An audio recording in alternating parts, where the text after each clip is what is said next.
Maurice's elementary school days were spent at Mosley's School and St. Patrick's Academy, the Christian Brothers Academy near Adamina Plains in Chicago.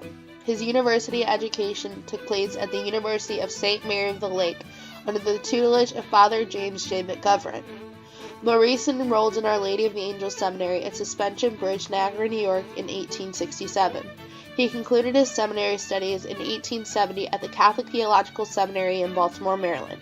Bishop Foley conferred the priesthood upon him at St. James Church on Perry Avenue in Chicago, January 27, 1874. In his youth, Maurice had knelt before the tabernacle in this very church as an altar server. The first parish to receive Father Dorney's ministrations was St. John the Evangelist in Chicago. He served as assistant to the Reverend John Waldron, a venerated veteran of the chaotic early formative years of the diocese.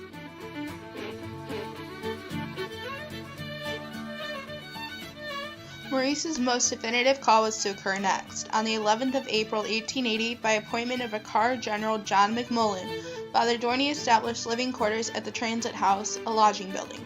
His new home was near the bustling Union Stockyards in the town of Lake, just outside the Chicago limits. The yards, which would soon become synonymous with Chicago, were located in an area known as Canaryville.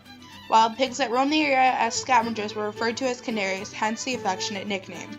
At the Transit House, a rented room served as a chapel for the growing congregation that would become St. Gabriel Parish. From these quarters, Father Dorney charted the construction of a temporary wooden church to be built a part of 20 lots purchased on Sherman Street. From this landmark point, Father Maurice J. Dorney would build the legend he became associated with. He was to become the King of the Stockyards.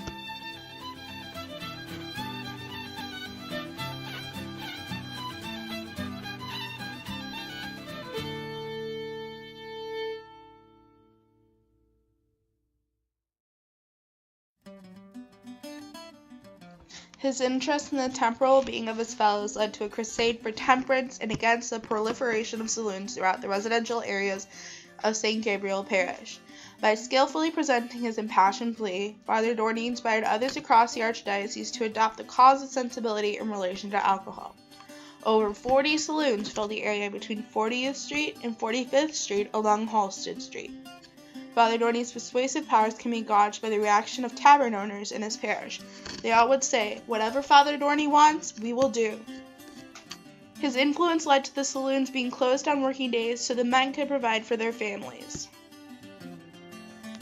Father Dorney's influence was felt as much at City Hall and the corporate boardrooms as it was within the church walls. In fact, at one time his influence had led an impact on houses of parliament across the sea. The politics surrounding the agitation for Irish Home brought Father Dorney into the international spotlight. Father Dorney met with Charles Parnell, organizer of the Irish Home Rule Party, in the British House of Commons, at a time in 1889 when Parnell was under fire on many fronts. Father Dorney aided in the exoneration of charges of the terrorist activity brought against Charles Parnell by Richard Pigott.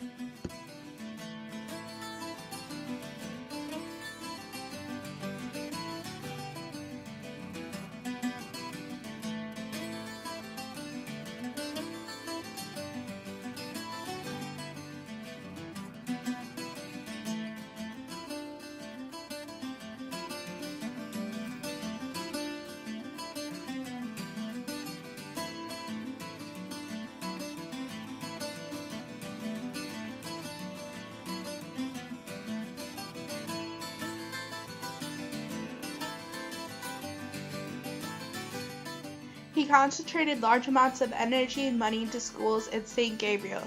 Unfortunately, on March 15, 1914, after a short illness, Father Maurice J. Dorney departed this life at 63 years old.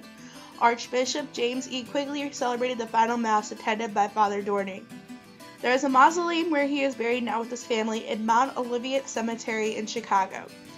Another interesting point is that Maurice's sister Joanna, at a point in her life, became very sick and close to death. So Maurice and Michael took her to the grotto of Massa Biel in Lourdes and was cured of her disease on August 15, 1883.